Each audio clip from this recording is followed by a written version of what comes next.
Thank you Aliyah Rav, Sly Guy Triple Z, Muhammad Motala and Teeny the Boo. Your loyalty and membership means a lot. This is the next part of What If Scorpion Tried to Revive the Shirai Ryu.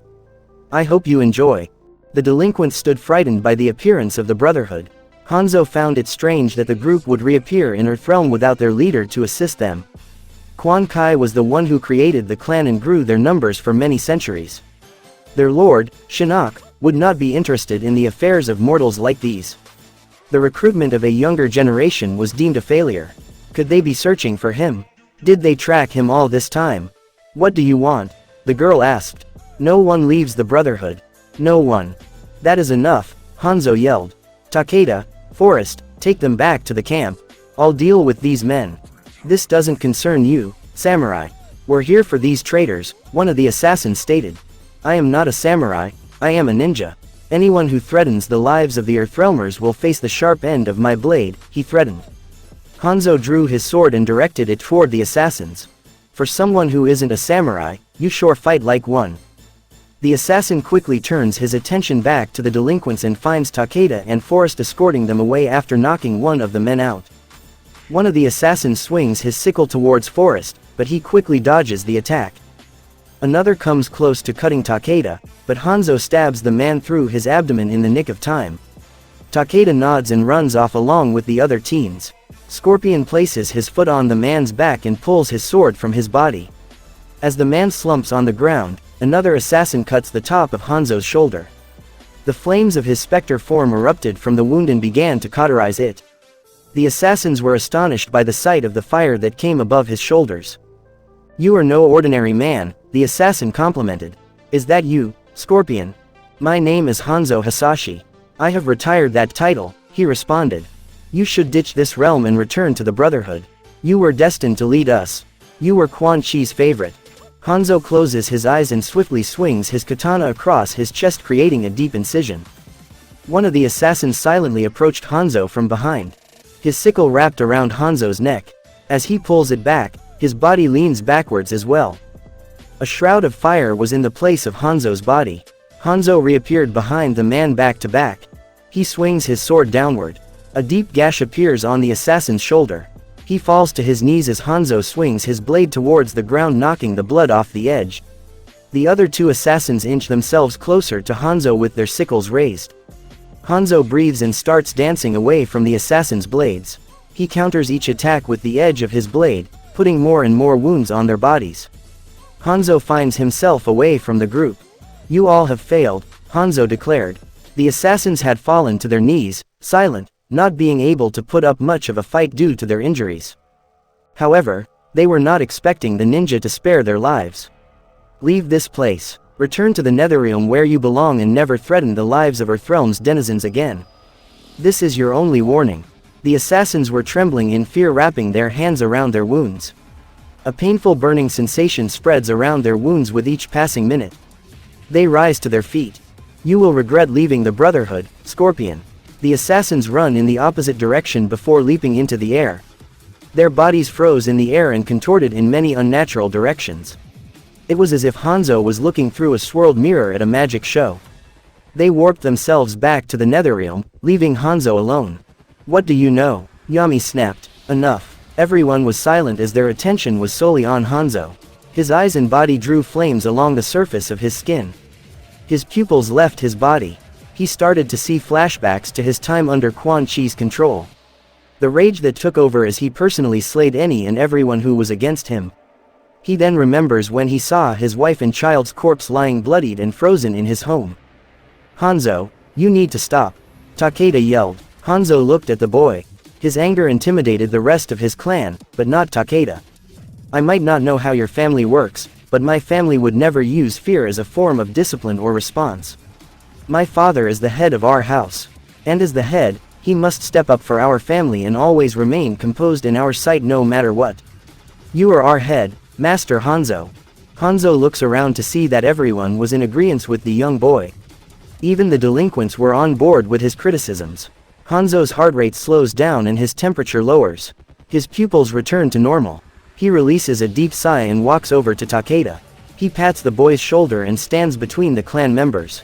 I apologize for my outburst, he says. I will be taking a walk, alone. Continue your normal duties for the day. Takeda, Forrest, you two will oversee giving our new members a tour of the camp. Forrest taps Takeda's leg before bowing to Hanzo. Everyone else proceeds to do the same, with Takeda being the last to do so. As you wish, Forrest responded. Hanzo walks off heading away from the camp as he did earlier. He's going back, Usagi commented. Not for that, Takeda responded.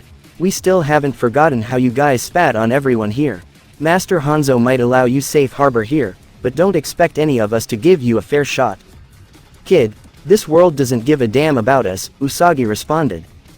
Later that night, Hanzo arrives at his family's graves, which were brought to a location only he knew about, the Shirai Ryu Fire Temple. The architect from Outworld helped build it for him once they found a new location for the Shirai Ryu. The crimson-colored leaves and their fire-like glow during a full moon assisted in the naming of the temple. Not many know of its location, and Hanzo wanted to keep it that way. This is where he's buried his wife and son after all. The architect proved more than useful by even helping Hanzo transport the tombs from the frozen temple across the borders of China all the way from Japan. Hanzo would use this area to talk with his deceased family as he's doing now.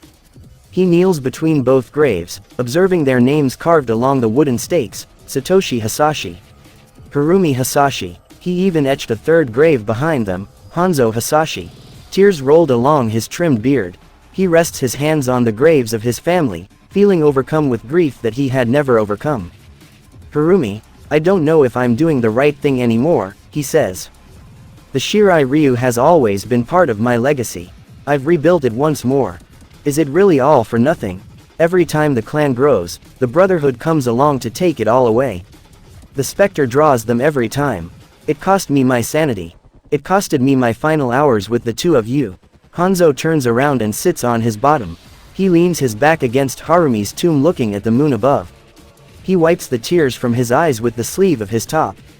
You were right, he said. You warned me, and I didn't believe you. You were right. At a nearby tree, the young Takeda Takahashi was staring at Hanzo in awe, observing his diminishing state of mind. He slowly steps away and turns from him. He stops himself as he reflects on Scorpion's discussion with his dead family. Takeda remembers the day his mother was kidnapped by the Red Dragon.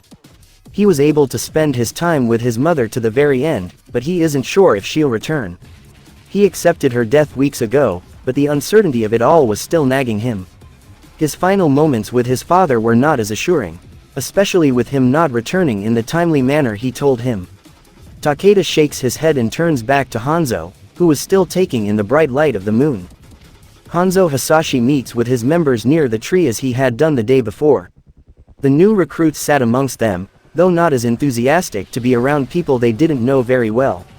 Takeda and Forrest sat beside one another closest to the front where Hanzo would be. Everyone was instructed not to work today as he had an important story to tell them all. His story, the history of his time as a member of the Shirai Ryu clan. Years ago, I was a member of the Shirai Ryu under the codename Scorpion. I was given this name by my superiors due to my advanced skills in the art of ninjutsu. I was the only member to kill my enemies with one strike. I was never seen unless I wanted to be. You had superiors? One of the members questioned. Yes, Hanzo responded. There have been rumors over the years that I was the original creator of the Shirai Ryu because my name has become immortalized. You are immortal, Usagi muttered. Some of the members chuckled. The truth is, I joined years after its inception. The true creator was a man named Takeda, he said as he looked at the younger Takeda. Everyone chuckled this time. Takeda smiles nervously as all eyes were on him now. He shook his head and brushed them off. Even knowing this, that may not be accurate either according to some of our records of the past. A woman named Ashura was shown to have been signed on as a member minutes before Takeda, though he was the one I worked under. Hanzo sighed. You all may remember the story of the cold front incident. Before that, we trained our bodies to sustain such low temperatures through an era we called the cryostasis period. When we finally awakened, we had many new warriors from all over the world. The Shirai Ryu had seemingly lost their way. My last mission was to be carried out along with Ashura to obtain Shinnok's amulet from the Temple of Elements. It was there that I was effectively killed. The rest of the clan was killed in the cold front incident, including Master Takeda. What was known, however, was that the Cold Front incident was caused by the Lin Kuei cryomancer who operated under the codename Noob Saibot, a name he took on to pass his Sub-Zero mantle onto his younger brother. Centuries later, some members of the clan thawed out. Myself included, or so I thought. It turns out I was resurrected by Quan Kai, but was a failed resurrection due to him not having any control over me.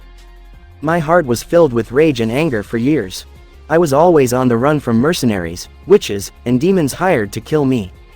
It wasn't known that Quan Kai was the one who sent them at the time. Eventually, one of my pursuers joined forces with my apprentice and a shaman to reform the Shirai Ryu clan. The recreation of the clan led me to my wife and child. Their names were Harumi and Satoshi. I had a great life. A family, a place to call home. I took it all for granted. My many desertions from my family eventually proved to be my downfall. I was tipped off that it was a Lin Kuei member by the name of Hydro who had been hunting me down. However, when I learned that he had never awakened from the cold front, I rushed back home only to find my wife and child, Hanzo sighs holding back his tears. Their bodies were frozen solid. Enraged, I felt the flames of the Netherrealm coursing through my veins. The rage overcame me, and I actively sought out Noob Saibot in Russia. That day, I died a second time at the hands of Quan Kai, who posed as Noob Saibot before taking over my soul. The Shirai Ryu fell once more. At the 10th tournament, I got my revenge, but the satisfaction was unfulfilling. My rage was directed towards blaming everyone within my vicinity. Eventually, I came across a Shaolin monk named Chan. He showed me the way. He taught me how allowing my rage to overtake me was what caused the deaths of my family and the unfulfilling hunger I felt since.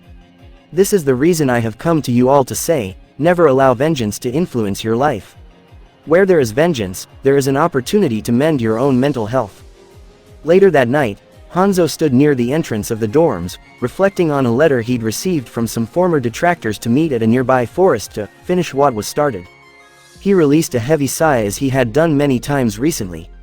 He folds the letter and places it back in the open envelope. He immediately felt Takeda's presence close by, surprised that the young boy could be so close without alerting him. His training hadn't progressed that far yet.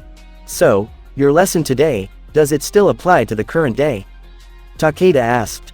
What are you talking about, child? Hanzo questioned in return. That letter didn't come from anyone here. It was addressed anonymously. A silent pause took over the hall. Hanzo looked at the boy's tightly clenched fist. Were you the one who delivered it to my room? No. In fact, no one should have been in your room since they were all accounted for, he responded. My father's telekinesis. I've been practicing it alone during his disappearances. I may not be as skilled with it as he is, but I know a few tricks. Suppose this letter is from an outsider. What do you believe is the best solution? Hanzo asked. To bring someone with you. Make sure you don't stray from the path you set for yourself, he responded. Hanzo rests his hand on the doorknob. You are very mature for a boy your age. You remind me a lot of my son. My life may be the same, but I'm not your son, Hanzo. I hid from the opposition, he stayed and died. That is an honor I could never have, he responded. Never only exists where there is no future. In that aspect, you are right, Takeda. Unlike my son, you still have your future. Hanzo opened the door and beckoned the boy to follow. Takeda nodded and walked towards his room. You do not need your things, he said. You will be a simple observer to how conflict can be resolved without vengeance. Thanks for watching. I hope you enjoyed another exciting video brought to you by RazoRai.